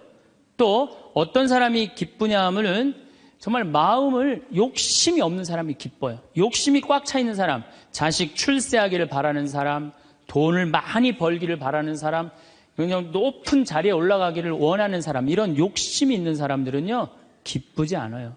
마음을 완전히 비우고 오늘 하루를 즐겁게 사는 사람. 여러분들 영어로 내가 좀 유식한 말을 영어로 선물이 뭐냐면은 프레젠트예요. 근데 오늘이라는 뜻도 영어로 프레젠트예요. 오늘은 하느님이 주신 선물이에요. 오늘은 과거 지나간 과거 여러분들 묻지 마세요. 아무리 과거를 돌이키려고 해도 과거는 돌이킬 수가 없는 거예요. 과거에 연연하는 사람들 우울증에 걸려요. 그 다음에 미래에 대해서 미리 걱정하지 마세요. 여러분들이 아무리 걱정해봤자 여러분들이 걱정하는 게 95%는 일어나지 않을 거래요. 전혀 일어나지 않을 것에 쓸데없는 걱정을 하고 있는 거야. 제일 중요한 건 오늘을 즐겁게 사는 거야. 밥 3끼 먹고 눈 콧구멍 2개 있는 게 얼마나 여러분들 감사한 줄 아세요? 콧구멍이 얼마나 2개 있는 게 감사하냐면은 눈 2개 있는 것도 감사하지만 콧구멍 2개 있는 게 얼마나 감사하냐면은 이 콧구멍이요, 숨을요, 이 냄새를 맡는데요, 한쪽만 4시간을 맡는 거예요. 그리고 4시간이 딱 지나고 나면 한쪽이 교대를 해요. 반대쪽이 냄새를 맡는 거예요. 만약에 김치찌개 동시에 2 콧구멍으로 다 맡으면 기절해. 그러니까 여러분이 콧구멍 2개 있는 것만 해도 얼마나 감사한 건지 몰라요. 지금 여기 손가락 10개, 발가락 10개 가지고 콧구멍 2개, 눈 2개 갖고 오신 분들은요, 무조건 기쁘게 살아야 되는 의무가 있는 분들이에요. 하나님이 다 주신 거예요. 자, 그리고 난 다음에 우리가 유혹에 빠지지 말려면 끊임없이 기도해야 돼. 하느님께서 우리 이제까지 살아오면서 여러분들 은총 너무 많이 주셨어요. 은혜 너무 많이 주셨어요. 그렇기 때문에 우리는 어떻게 살아야 돼? 그 은혜를 계속 기억하면서 감사기도, 끊임없이 기도해야 돼. 근데 이 기도는 간구 기도를 하면 안 돼요. 감사 기도를 해야 돼요. 제가 꼭 성령 기도에 가면은요, 제일 당황스러운 게 그거예요.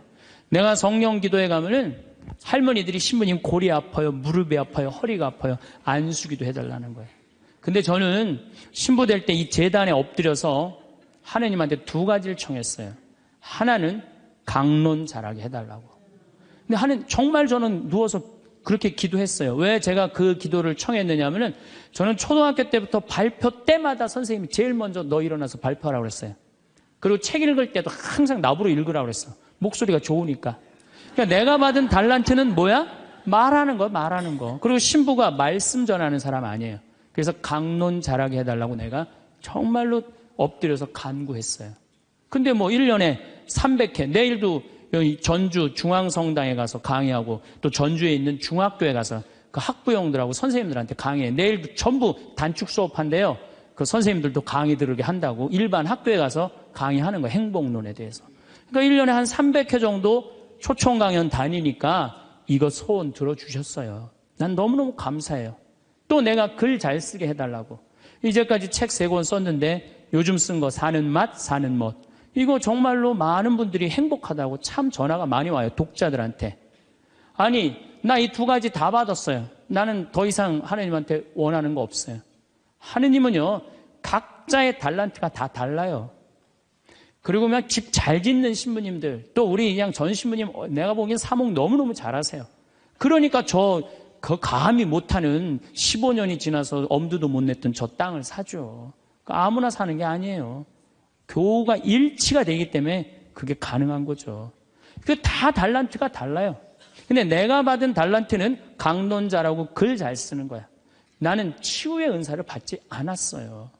근데 그냥 갈 때마다 그냥 내가 그냥 성령 기도에 갈 때마다 그냥 그것도 70, 80 그냥 아니 70, 80 썼으면요 골 아파요 당연히요.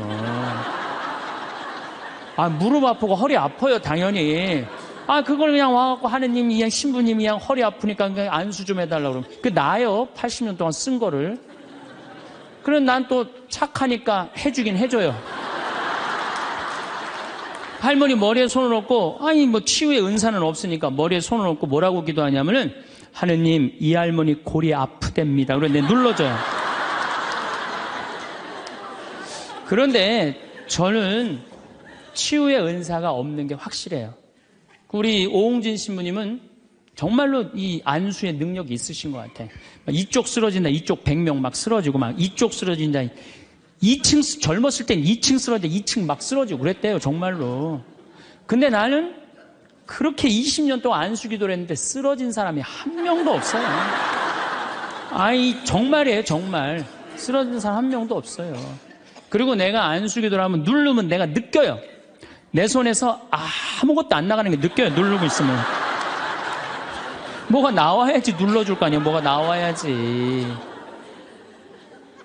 그래서 내가 3년 전부터 안수기도를 안 하는 거예요. 왜 안 하느냐면은 아무것도 안 나오는데 누르고 있는 나도 한심하고 또 아무것도 안 나오는데 머리 디미는 교우들도 불쌍하고 그러니까 서로 편안하자 이거예요. 내가 내일 모레 대전 대화동 성당에 강의를 가는데 신부님이 너무 고맙더라고. 아주 목소리가 나 아직 얼굴을 못 뵀는데 신부님이 그러더라고. 저녁에 강의 끝나고 이제 여기는 내가 미사를 하고 강의를 시작했지만 거기는 강의가 끝나고 미사를 봉헌한대요. 그리고 안수기도가 있대요. 근데 신부님이 너무 고맙게 날 아시는 것 같아. 안수는 당신이 하겠다고. 고맙다고 그랬어요.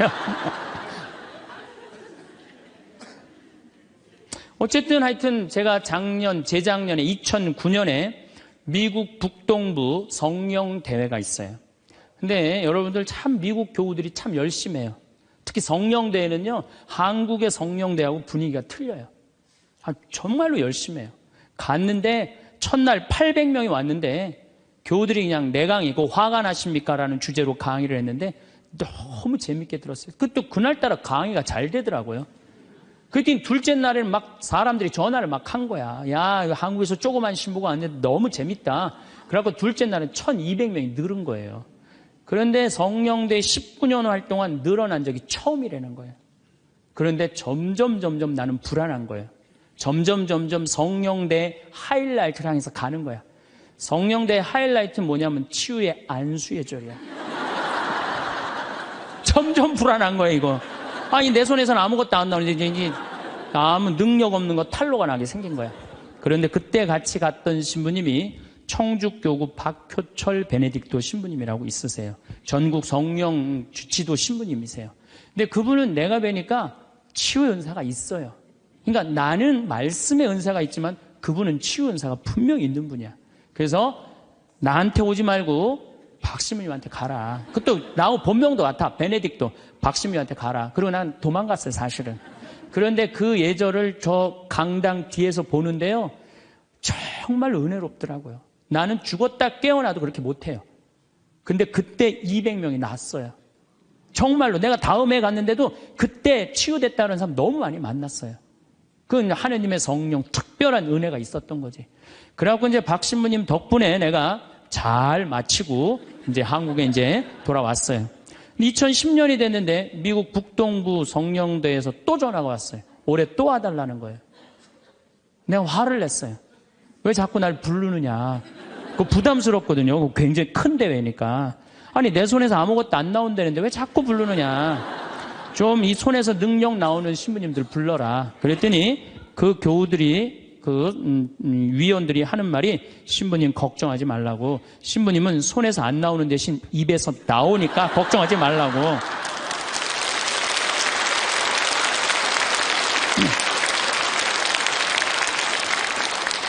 아, 그러느냐? 그렇다면 내가 가겠다. 그리고 이제 작년에 내가 또 북동부 성령대를 갔어요. 갔는데 그때 같이 갔던 신부님은 누구냐면은 우리 수원교구의 한연음 다니엘 신부님이 같이 갔어요. 이분 또 만만치 않게 영적으로 깊은 분이잖아요. 근데 이제 신부님이 먼저 강의를 가는데 갑자기 내 앞에 무릎을 꿇는 거예요. 나한테 안수기도를 해달라는 거예요. 아니, 내가 새카만 후배고 정말 내가 존경하는 선배 신부님이에요. 근데 갑자기 무릎을 꿇더니 나한테 안수기도를 해달라는 거예요. 아니, 내가 교우도 안 해주는 판국에 아니, 하느님하고 성모님한테 정말 완전히 미쳐갖고 오로지 기도만 하는 신부님, 그분 성소하고 성물도가 너덜너덜해요. 같이 들어. 내 성소도 깨끗하고 성물도도 깨끗한데 내 거는. 그래서 내가 신부님한테 그래서 신부님, 저한테 안수기도 받으실 필요 없으시다. 신부님 같이 이렇게 영적으로 깊으신 분이 나같이 이렇게 어린 후배 신부한테 뭐하러 받느냐, 그냥 들어가셔라. 근데 신부님이 하시는 말씀이 나는 황 신부한테 기적을 바라는 게 아니다. 사제의 축복을 받고 싶다. 또 이것도 어떻게 안 해줄 수 있어? 그래서 그냥 떨리는 마음으로 신부님 머리에 손을 얹었어요. 근데 내가 깜짝 놀랐어요. 이게 내 손에서 안 나오다 보니까 신부님 머리에서 나오더라고.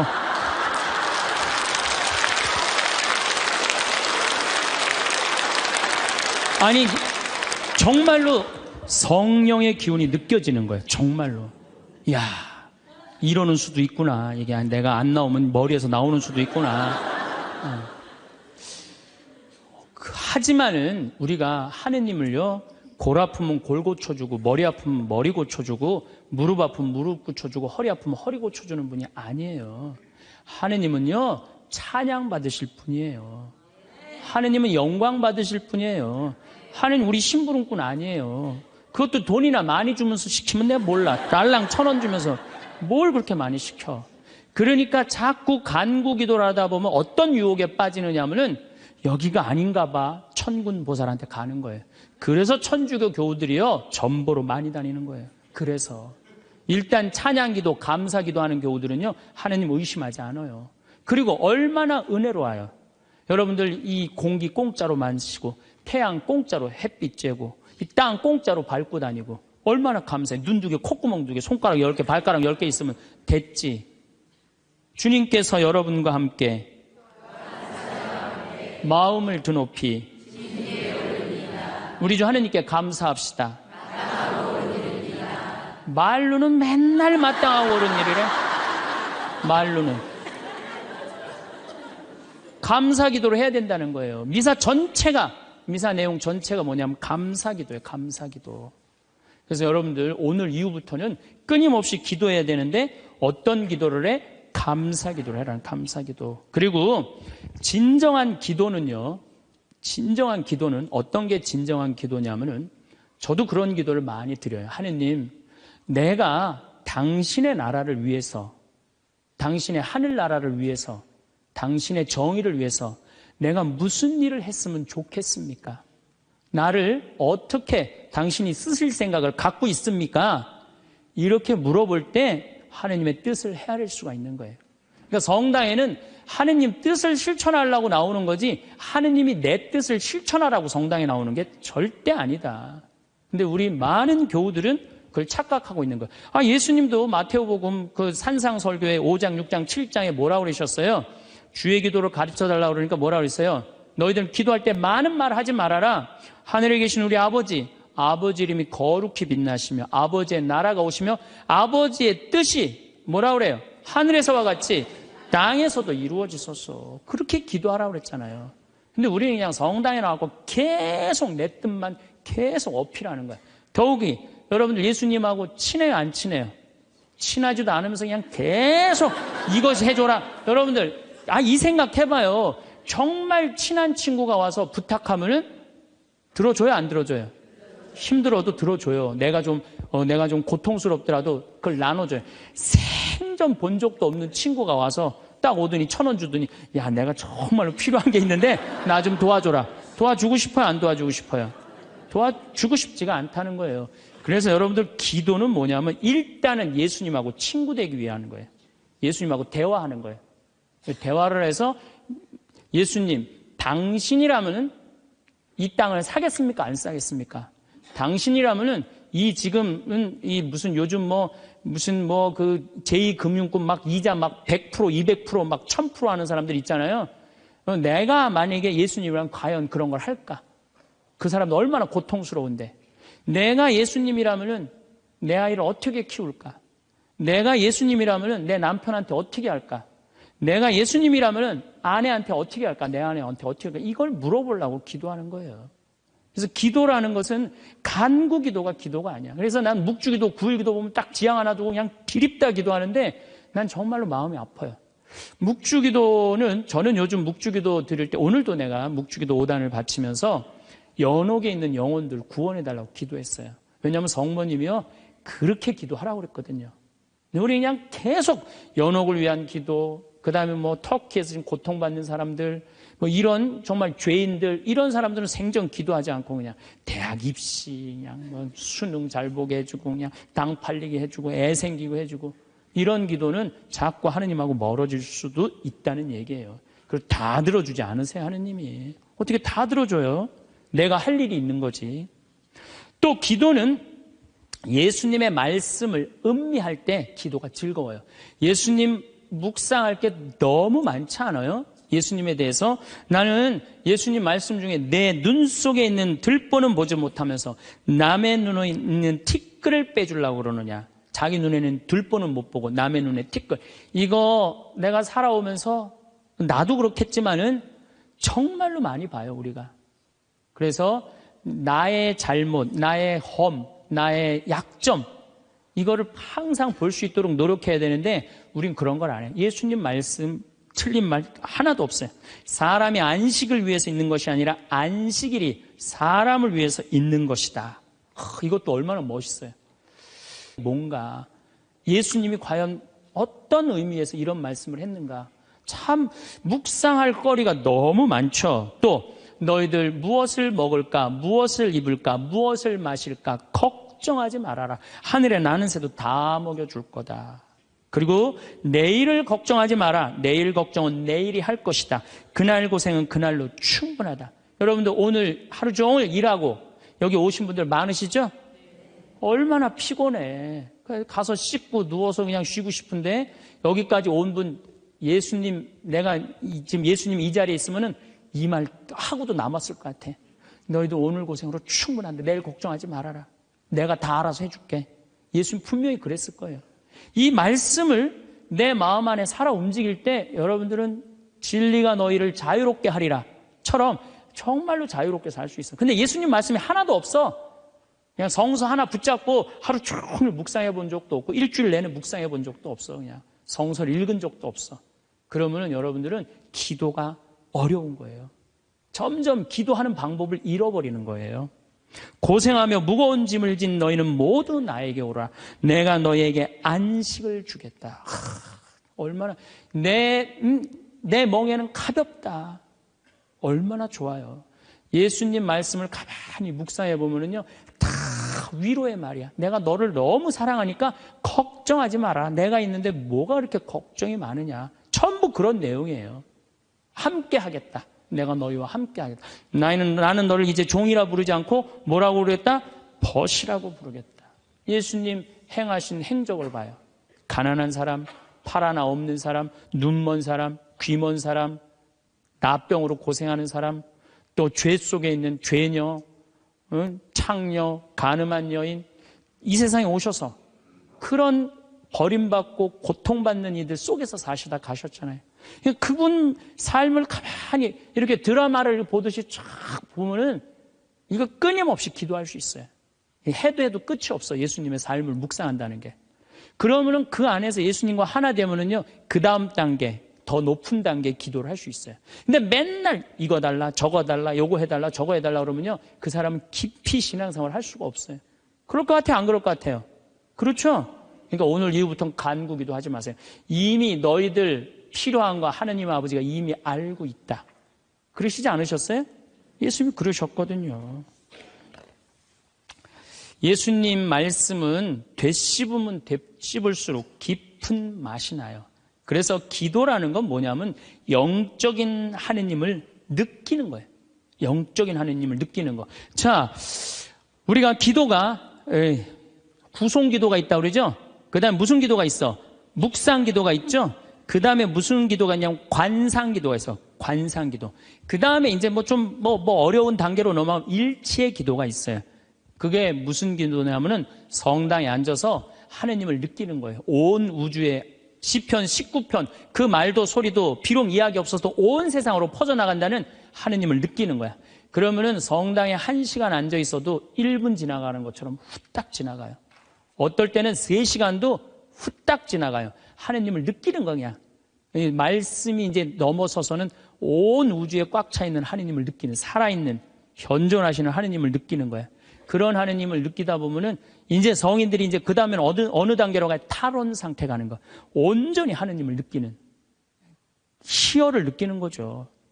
세상 아무것도 필요 없어. 돈도 명예도 권세도 아무것도 필요 없어.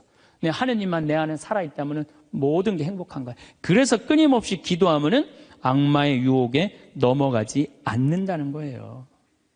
그래서 여러분들은 이제 제가 제일 걱정인 게 50살 되신 분들 60년 남았어요. 아니 어제 발표 나왔잖아요. 2040년에 평균 연령이 몇 세라고? 90살이에요. 그럼 여러분들 지금 50살 되신 분들 2040년이면 몇 살이냐 하면은 80살이에요. 80살이면 그때 가면은 또 늘어날 것 같아요? 안 늘어날 것 같아요? 또 늘어나요. 그래서 110살이에요. 그러면은 남은 60년 동안 내가 영적인 인간으로 살 거냐, 육적인 인간으로 살 거냐, 늙어서 어떻게 할 거야? 힘도 없는데 기도라도 열심히 해야지.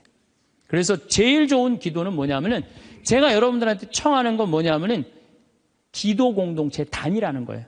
제가 프랑스 떼제 공동체에 가서 일주일 동안 기도를 했는데요. 3,000명씩 와요. 일주일에. 월요일부터 주일날 점심 때까지 모여서 아침 기도, 낮 기도, 저녁 기도, 그 다음에 미사. 똑같아 일주일 내내. 그런데 성당에 다니든 안 다니든 3,000명. 많이 올 땐 여름엔 3만 명이 와요. 근데 우리나라는 아직 그런 데가 없어. 일주일 내내 모여서 기도하는 데가 없어. 그래서 내가 이제 평창을, 그래서 토요일 날 저녁에는 또 우리 부관장 신부님이 너무 노래를 예쁘게 잘해. 그래서 이제 떼제 기도를 시작을 했어요. 그래서 이제 기도하는 그런 공동체를 만들어서 여러분들도 삶에 지쳤을 때 와서 일주일 동안, 60살쯤 돼갖고 일주일 정도 와서 기도하고 가면 얼마나 좋겠어요. 그렇죠? 그러니까 그런 공동체를 많이 믿는 사람들이라면 찾아다니라는 거예요. 영적인 세상을 위해서 시간을 투자하고 마음을 투자하라는 거죠. 그래서 신부님 끊임없이 기도하는데 제일 좋은 게 뭡니까? 미사 참여예요. 첫 번째 좋은 건 미사 참여. 미사 참여 1년 내내 평일 미사 다니시는 분들은요, 말할 수 없는 마음 안에 기쁨이 있어요. 1년 내내 미사 안 빠지시는 분들 제가 말씀드리는 거 무슨 말인지 아시죠? 그 시간이 얼마나 좋아. 조용하고 이 성당 안이 얼마나 세상하고 완전히 단절된 거 아니야. 그 시간만은. 그리고 예수님하고 하나 되는 시간이잖아요. 그래서 아무리 힘들어도 직장 끝나고 난 다음에 가방 들고 와서 미사 참여하고 가는 사람들, 이 사람들은 제일 행복한 사람들이에요. 그래서 미사야말로 가장 완벽한 기도다. 그래서 여러분들 주일 미사 말할 것도 없고 평일 미사 시간 내서 오시면요, 하느님께서 이끌어 주셔요. 그 다음에 두 번째, 끊임없이 기도하는 방법 중에 하나는 성서 읽는 거야. 제 경험에 의하면은 구약성서부터 신약성서 끝까지, 처음부터 끝까지 완전히 정독 5번만 하면은요, 이 세상 사는 길이 보여요. 하느님의 섭리가, 역사하심이 보여요. 그리고 어떻게 살아야 되는지 정말 마음에 진리가 흘러 넘쳐요. 그래서 성서를 읽어라. 성서를 정독을 해라. 성서 안에는 보물이 꽉 차 있어요. 그래서 성서를 적어도 5번 정도 정독을 해라. 5번. 자, 그 다음에 5번 정독을 했으면 그 다음에 할 일이 있어요. 기도 중에 정말 좋은 기도는 성지순례. 성지순례. 제가 지금 성지순례를 2년에 한 번씩 매년 정기적으로 가요. 그런데 예루살렘에 가보니까요, 예수님의 발자국이 느껴져요. 예루살렘에 가보니까.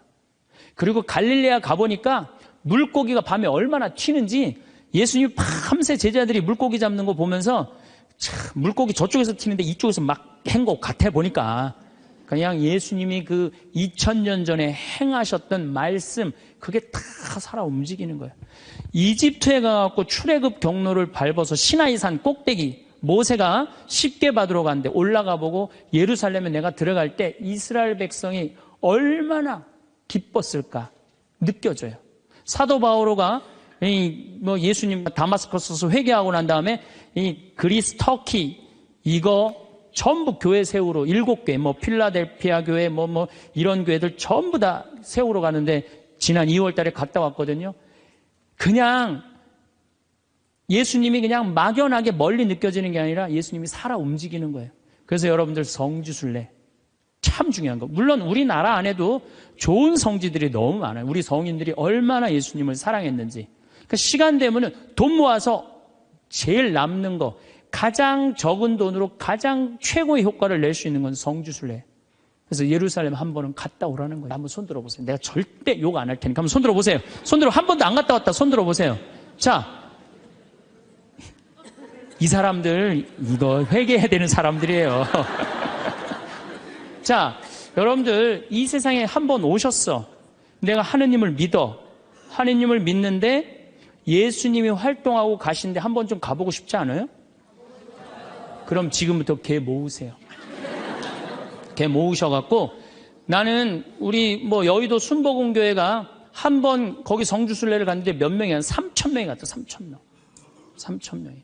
여러분들도 우리 능평성당 내가 있을 때 어른들 700명 갔잖아요. 한번 한 2년 개 모아갖고 우리 전 신부님이랑 한번 1,000명 한번 쫙 한번 가봐요. 그럼 아마 일대 너무 은혜를 많이 받을 거예요. 그 은혜는 마치 이스라엘 백성이 에집트를 200만 명이 200명 그건 뻥이겠지만은 어쨌든 하여튼 가듯이 그런 뜨거움을 아마 느끼실 거예요. 저는 그래서 우리가 끊임없이 기도하는데 정말 좋은 거는 성지순례다. 돈 모아서 성지순례 가라. 다시 한번 말씀드리지만 재물은 쓴 것만 재물이에요. 쓴 것만 내 재물이에요.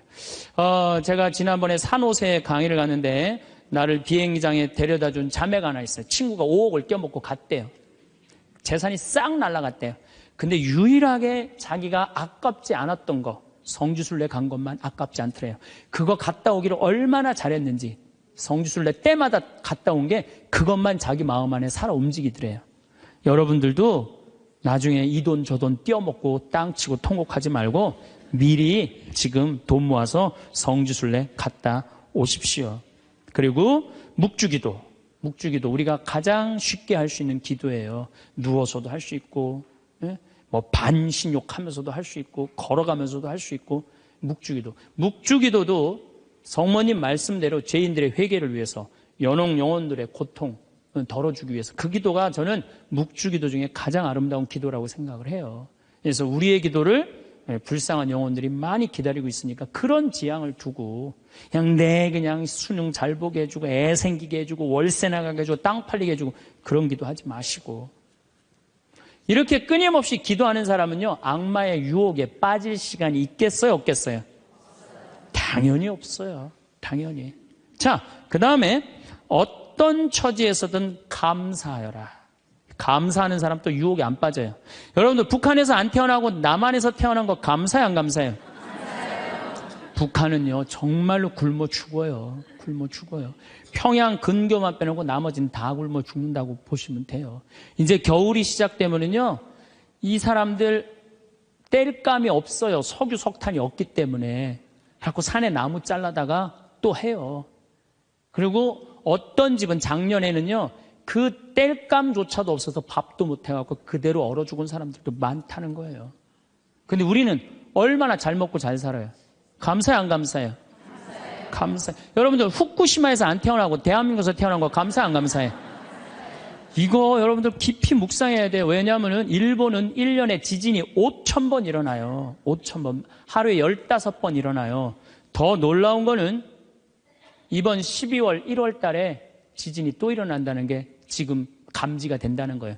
일어날지 안 일어날지 모르겠지만은 일본 사람들은요 너무 불안한 거예요. 근데 우리나라는 지진이 1년에 몇 번 일어나는 줄 아세요? 15번 정도 일어나요. 근데 이 중에 지진의 강도가 2.7에서 3.2예요. 보통 일어나는지 안 일어나는지도 모를 정도예요. 근데 일본은 막 일어나면 4.0만 넘어가면요. 정말 천둥 소리 얼마나 불안한지 몰라요. 나는 그걸 경험을 했어요. 지진이라는 게 무시무시해요. 근데 우리는 아무런 그런 게 없이 살잖아요. 근데 우리는 얼마나 행복한 나라에서 살아. 그런데 왜 자살률이 세계 1위냔 말이야. 국민들이 욕심이 많아서 욕심이. 이유는 딱 한 가지예요. 욕심이 너무 많아요. 대한민국 사람들 이 정도면 잘 사는데 왜 이렇게 욕심이 많은지 모르겠어요. 여러분들 그 한국처럼 잘 먹고 잘 사는 나라가 없어요. 여러분들 이탈리아라는 나라 잘 살아 못 살아요? 잘 살죠? 그런데 이탈리아가 우리나라가 경제력은 세계 13위지만은 소비 지수는 7위예요. 7위. 정말 잘 먹고 잘 사는 나라가 우리예요. 내가 뭐 예전에 방송에도 한번 말씀드렸지만 우리나라 갈비집에 가보면요. 진짜 잘 먹어요. 갈비 막 먹으러 가면은요. 막 이렇게 한 상 반찬 나와요. 그냥 그 계란찜, 그다음에 무슨 뭐 단호박 삶은 거, 메추리알 뭐 그다음에 무슨 뭐 사라다, 무슨 야채 사라다, 국물 김치 뭐 별게 다 나와요. 그다음에 파란 국수 말아서 나와요. 그리고 4명이 가면 4인분 시켜요. 4인분 시키면 그냥 배가 빵빵해. 한국 사람들은 배 빵빵하면 안 돼. 갈비집에 가고 배 터질 때까지 먹어야 되냐.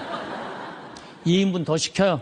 더 시켜서 먹고 난 다음에 그래도 우린 분이 안 풀려. 그냥 아줌마가 하나 쓱 나와서 이렇게 물어봐요. 냉면을 먹을래? 된장찌개를 먹을래? 그냥 그거 먹고 커피 공짜로 먹는 나라가 어디 있어요? 잘 먹어요. 횟집도 마찬가지예요. 횟집도 일본에 가고 내가 회 정식 시켰는데 회가 딱 2점 나왔어요. 이게 맛백인가 보다 그러고 홀딱 먹었어요. 아무리 기다려도 회가 안 나와요. 왜 안 나오냐니까 그게 다라는 거예요. 우리나라는 횟집에 가면 뭐부터 나와요? 씻기다시 나오죠? 개불, 멍게, 해삼, 전복, 낙지, 꽁치 소금에 구운 거, 미역국, 조개탕, 별게 다 나와요. 그리고 그냥 또 회가 나오면 그냥 한 50점 나와요. 배는 꽉 찼는데 50점이 또 나와. 어떻게? 먹는 방법이 있어요. 상추에다가 회를 올려요. 그 다음에 마늘하고 고추하고 된장을 찍어갖고 상추를 동그랗게 말아요. 그 다음에 목구멍으로 밀어 넣는 거예요. 보면 계속 목구멍까지 찼어. 그래도 분이 안 풀려. 어떻게 하느냐면은 매운탕 또 시켜 밥 한 그릇 또 해갖고. 그런데도 왜 자살률이 세계 1위냔 말이에요. 왜 15,400명이 죽냔 말이에요. 1년에 하루에 42명씩 자살을 하냔 말이에요. 왜? 1시간에 2명씩 지금 뛰어내려서 죽고 있어요. 우리나라에. 욕심이 너무 많아서 그래요. 이 정도면 잘 살지 않아요? 이 정도면 잘 살지 않아요? 여러분들 우리 여기 할머니들 1959년에 우리나라가 UN 120개 국가 중에 GNP가 몇 위였느냐면 119위였어요. 1959년에. 꼴등이야, 꼴등. 그때는 정말로 똥구멍이 찢어지게 가난하게 살았어요. 똥구멍이. 다시 한번 똥구멍 찢어지는 거 얘기해 드릴게요.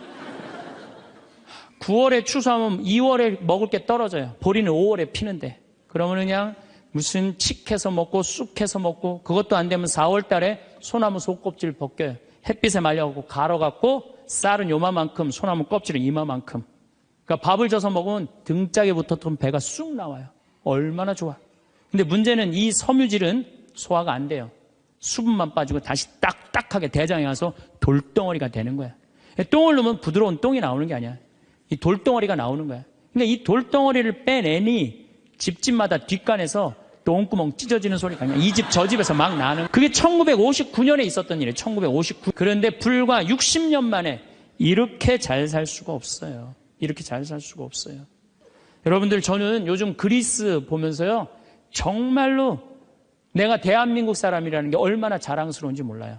그리스라는 나라는 지금 BC 526조에 BC 526조. 그런데 이거 그리스라는 나라 우리나라보다 훨씬 못 살아요. 우리나라보다 30이야. 경제 규모가 3분의 1밖에 안 되는 나라예요. 그리스라는 나라가. 그런데 이 나라가 전부 빚 갖고 사는 거, 빚 갖고. 애 셋 낳으면 일 안 해도 돼. 애 셋 낳으면 다 우유값까지 다 나와요. 양육비 다 나와. 대학 들어가갖고 뭐 3년, 4년, 뭐 1학년 다니다가 2학년 다니기 싫어하고 10년 후에 들어가면 그때도 공짜야. 끝날 때까지 공짜예요. 뭐 갖고? 빚 갖고. 그래갖고 좀 이제 이 빚이 이렇게 나라 빚이 많으니 허리띠 좀 졸라 매자 그랬더니 내 연금은 못 깎는다. 맨날 데모하는 거예요. 그 다음에 막 정부 기관에 그냥 저기 막 전기 끊고. 그게 저러고 있는 거예요, 지금 아직도. 근데 우리나라는 1997년에 IMF 터졌을 때 어땠어요? 국민들이. 전부 뭐 했어요? 금 모았잖아요, 금. 내가 그래서 여러분들 마지막으로 금 모으기 운동이 우리가 얼마나 대단한 건지 지금부터 잠깐 읽어 드릴 테니까 한번 이게 누가 쓴 거냐면 이름도 무지 어려워요. 슝홍빙이라는 중국 사람이 쓴 거예요. 이게 베스트셀러예요. 냉전 시기 미국의 맹방이던 또 하나의 나라 한국은 금융위기가 닥치자 미국의 구원에 손을 내밀었다. 한국 사람들은 미국이 그토록 단호하게 거절하리라고는 꿈에도 생각하지 못했다. 우리가 도와달라고 그랬는데요. 싹 거절했어요. 월가를 대표하는 재무부는 끝까지 반대했다. 심지어 올브라이트가 경제학을 모른다고 비난하기까지 했다. 결국 클린턴 대통령은 재무부에 손을 들어주었다. 여기서 그 다음에 중요한 얘기가 나와요. 재무장관 로버트 루빈이 보기에 이번 위기야말로 한국 경제의 빗장을 열어젖힐 절호의 기회다. 그러니까 이제 IMF 때 우리나라에 들어와서 기업 다 먹을 기회다. 이 얘기예요. 그는 구원을 청하는 옛 맹방인 한국을 과거보다 훨씬 가혹한 조건으로 대하라고 지시했다. IMF는 미국 재무부의 압력 아래 한국의 원조 조건에 온갖 가혹한 조건을 덧붙였다. 그래서 우리나라가 얼마나 고통스러웠어요. 한국이 즉시 미국에 유리한 조건으로 미국과의 모든 무역 마찰을 해결할까지 포함했다. 그동안 마찰이 많은데 미국한테 다 손들었어요. 분노한 한국민들은 IMF가 언제나 미국 편에 서서 갖가지 불합리한 조건을 내건다고 비난했다. 한국 정부는 하는 수 없이 미국의 조건들을 받아들이고 미국이 은행 지점들을 한국에 설립하도록 허락했다. 시티은행, 그 미국 은행이에요. 외국 기업들이 보유할 수 있는 상장회사의 지분은 원래는 26%라 이 운영권을 못 갖고 있었는데 그때 50% 상향 조절했어요.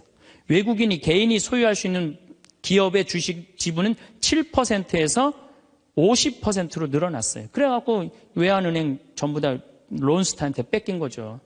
한국 기업은 반드시 국제회계의 원칙에 따라 했으며 금융기관은 국제회계사무소의 회계 감사를 받아야 했다. 참. 그러나 국제금융재벌들은 한국의 강한 민족성들을 너무 얕잡아 보았다.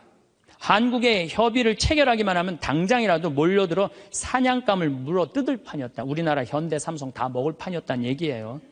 그런데 고립무원, 완전히 고립무원의 사면 초가에 빠진 한국인들은 나라를 구하겠다는 일념으로 너도 나도 금모기 운동에 나서서 정부를 도왔다. 이때 금 모은 게 21억 달러예요. 한국에 돈 한 푼도 없었을 때. 놀라운 거는 금 모으기 하고부터는 5억 달러 수출 계속 적자였다가 이때부터 흑자로 전환하기 시작해. 이게 흑자의 출발점이 돼요. 금 모으기 운동이. 그래서 이걸 극복한 나라예요. 서양의 기업들은 한국 대기업을 거의 하나도 사들이지 못했다. 한국 경제는 가장 어려웠던 1998년 여름의 악몽에서 완전히 빠져나올 수 있도록 수출을 빠르게 회복했다. 금모기 운동부터 그랬다는 거예요. 국제금융재벌들과 미국 재무부는 공연히 헛물만 켜다가 만셈이 되었다. 뿐만 아니라 한국으로 하여금 정부가 경제를 주도할 절대적인 필요성을 확실히 깨닫게 해줬다. 마이크로소프트가 한국 최대의 소프트웨어 기업을 삼키려는 시도도 물 건너 갔어요. 그러니까 미국 애들이 그때 한국 다 살라고 그랬어요.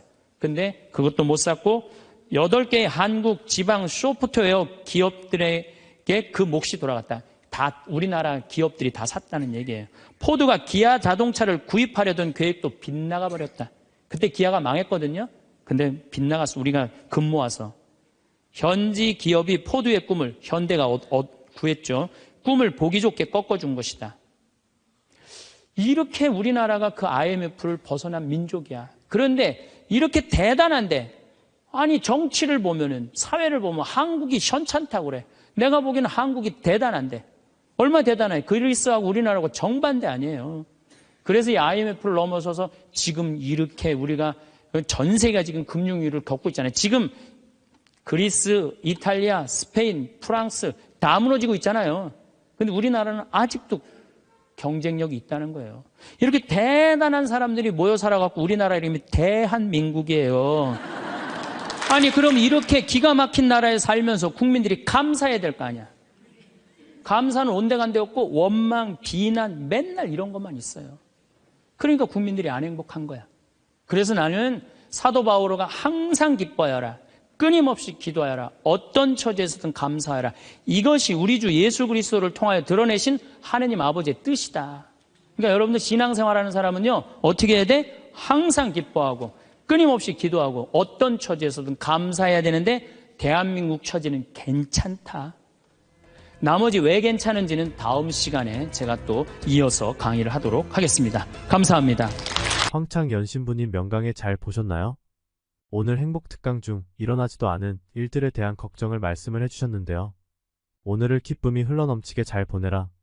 오늘 감사히 잘 보내라는 뜻을 담은 다양한 철학자, 종교, 지도자, 심리학자들의 이야기도 좋아서 몇몇 주요 학자들과 그들의 명언 공유드려요. 잭 켄트필드 내일에 대한 최고의 준비는 오늘 최선을 다하는 것이다. 아지드 칼리드 내일 걱정을 오늘의 행복을 망치는 도구로 사용하지 마라. 윌리엄 오슬러 내일의 걱정을 오늘의 일에 끌어들이지 마라. 오늘 해야 할 일을 할 뿐이다. 벤저민 프랭클린 미래를 걱정하지 말고 현재를 살아라. 마하트마 간디 어제는 지나갔고 내일은 아직 오지 않았다. 우리는 오늘을 살고 있다. 존 우든 내일은 두려워할 필요가 없다. 어제는 이미 없고 오늘은 우리가 가진 전부이다. 코리텐 붐 내일에 대한 걱정은 오늘의 힘을 빼앗아 간다. 마하트마 간디 미래는 우리가 지금 무엇을 하는가에 달려있다. 조지 맥도날드 내일의 문제를 내일 해결하라. 오늘은 오늘의 일에 충실하라. 랄프 월도 에머슨 걱정은 우리의 행복을 해치는 가장 큰 도둑이다. 오늘을 온전히 살아라. 이 명언들이 조금이나마 마음의 평안을 찾는 데 도움이 되길 바랍니다. 오늘도 평온히 함께 감사합니다.